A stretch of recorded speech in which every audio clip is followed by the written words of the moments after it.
I wanted to share some ideas with you today about mercantilism. This is a very important period because it marks the transition from a relatively unscientific approach to understanding economic life to beginning the transition to a more an analytical approach to economics. Mercantilism, which covers the early period of capitalism, spans the 15th through the 18th century. Now, this was a period in which a lot of change was going on in Europe. Nation-states emerged, replacing the primacy of the feudalist state as the main organization of political and economic power. You may recall, under feudalism, the real sovereign was simply the local feudal lord, and there may have been hundreds of them throughout Europe. So the nation-state, though, becomes a consolidation of many of these estates, although the estates still maintain some power, and there's some resistance between the feudal estate and the emerging nation-state. But the main point about the mercantile period is that nation-states emerge for the first time, really, in human history. England, France, and Austria are examples of countries that all had powerful mercantilist nationalist movements. And so what was underlying the mercantile period, from the very name itself, it sounds like the merchants and their interests were really fundamental in giving rise to the modern nation-state. Remember, in the feudal period, the landed aristocracy, the feudal lords, were the dominant class, economically and politically and socially. The slave owners were the class back in ancient times, and there really was no ruling class in the period of tribalism. But now we begin to see the emergence of the merchant class as a growing, important class in modern society. Previously, merchants were treated with contempt, but now they became respectable as their trade routes multiplied with the improvement of shipping and sailing techniques, and with the growing markets as various forms of productivity improved around the world. Their riches escalated, making them politically a little bit more powerful than they had been before. They even began to marry into the various aristocratic families. They found that they could make the most headway by allying with the central authorities, because that would give them a national boundary. In other words, if the king became more powerful than the feudal lords, then you have a much larger area to ply your trade in. And so that would make the king much more dominant over the scattered aristocrats, and the merchants working hand in hand with the king would become much more powerful as well. One of the factors that allows these kinds of changes to occur is the technological changes that were occurring as people began to understand the natural world around them a little bit more. Two big changes, which to us today may seem a little funny, is the development of the plow. They didn't have plows earlier, and they had better plows, and they had more metal in their plows. It would make them work better, and therefore they could have more productive agriculture. Similarly, the idea of rotating crops from parcel to parcel, a three-field system of crop rotation, where you grow a crop that uses a lot of nitrogen, and then the next year you plant a crop that puts nitrogen back into the soil, like peas. That was discovered and found to be a much more consistently productive way of carrying out agricultural activities. And so with a greater productivity in agriculture, that creates a greater surplus product for the society as a whole, which can then be taken by the merchants and by the feudal lords as well.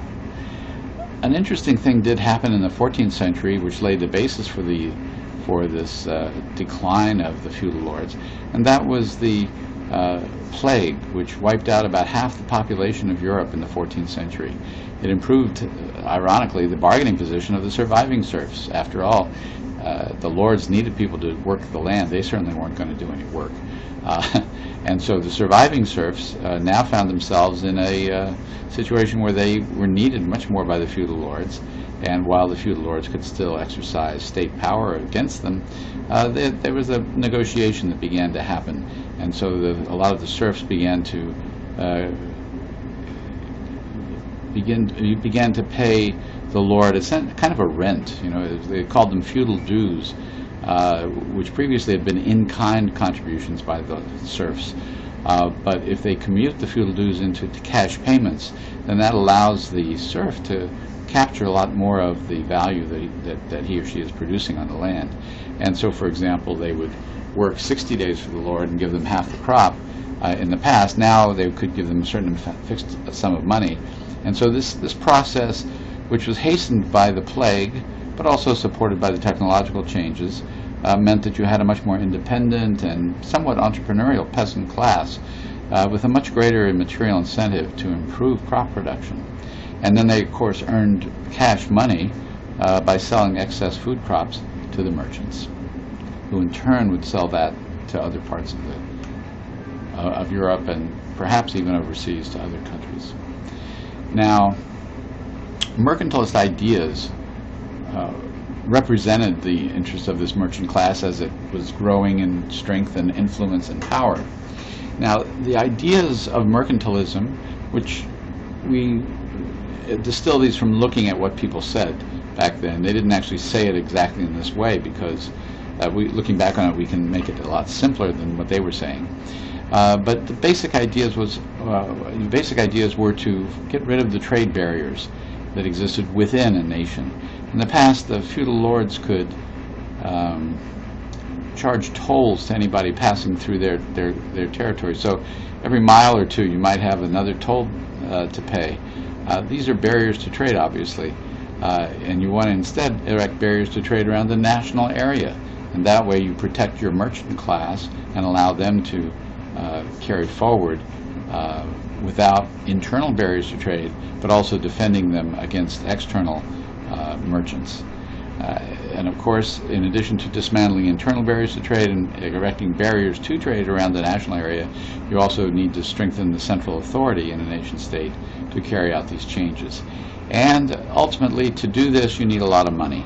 So you want to facilitate all of these changes by accumulating great wealth in the forms of stocks of gold and silver. And by stocks, I don't mean like the stock market. I'm talking about actual physical amounts of gold and silver that were accumulated within a given nation state. In fact, the early mercantilists, called the Bullionists, maintained that no gold or silver should ever be allowed to leave the country. That way, the nation state's wealth would remain high. For them, wealth appeared to simply be something that they got by selling something more at a higher price than what they paid for it. In other words, markups in the exchange process. Karl Marx referred to this as profit on alienation, that you made your money by charging more for something than what you paid for it. And so this suggested to the mercantilists that just as they made money on trade, that if you accumulated this gold that they were getting from the trade, that would be the highest form of wealth for the country as a whole. Now, we don't look at wealth that way today. We look at wealth as productive investment, improved levels of individual consumption, but we don't see it as stores of bullion. Now, of course, we look at our bank accounts, and if we have a little something in there, we feel a little wealthier, I suppose. But the idea of having lots and lots of bullion is really not what we think of as wealth anymore. In fact, the mercantilists felt that you should keep current consumption low so that you can maintain a large stock of national wealth in the form of gold and silver. In fact, in England, the bullionist policy required that a fixed quantity of gold or silver had to be shown to the government for each good that was sold abroad, and all the trade that was done had to go through the royal exchanger. Now, can you imagine today that if every trade had to be approved by the Treasury Department or some similar government agency? That would really slow down economic trade. In fact, right now with the Trans-Pacific Partnership debate, they're trying to figure out ways to further reduce these barriers to trade.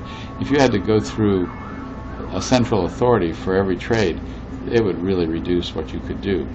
However, it did carry out the goal of the early mercantilists to guarantee that very little gold or silver left the kingdom. So trade, if the royal exchanger could say, oh no, you're not going to be doing something that requires that you take gold and silver outside of the borders of this country. Well, this thinking among the mercantilists began to change with the emergence of the East India Company at the beginning of the 17th century.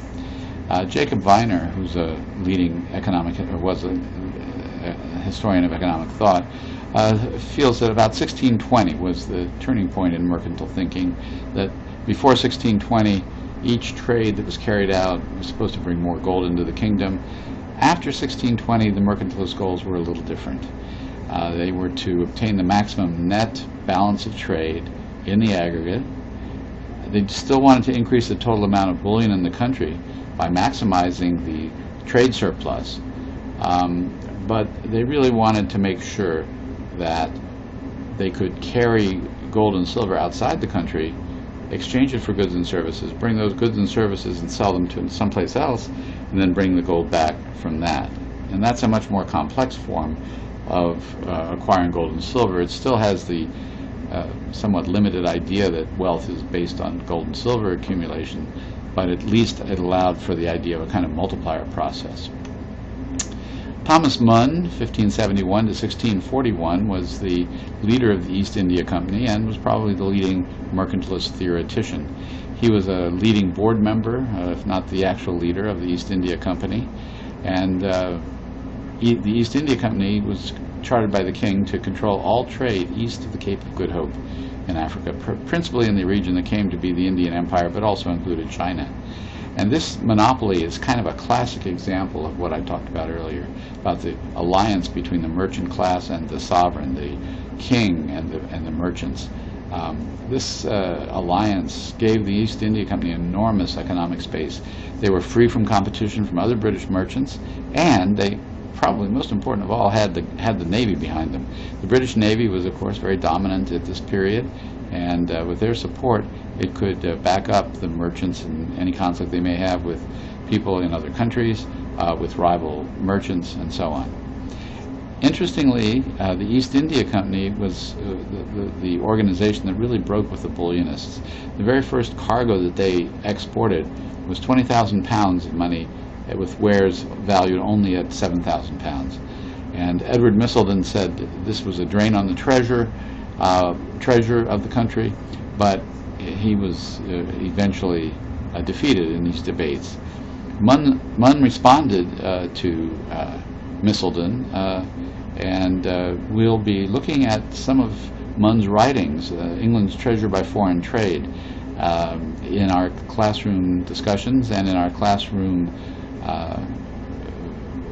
exercise in artistic quality, which I think you'll get a kick out of. The main bottom line for Munn is what really matters in terms of maximizing your bullion is the multilateral chain of transactions, what we might today call the overall balance of trade. See you in class.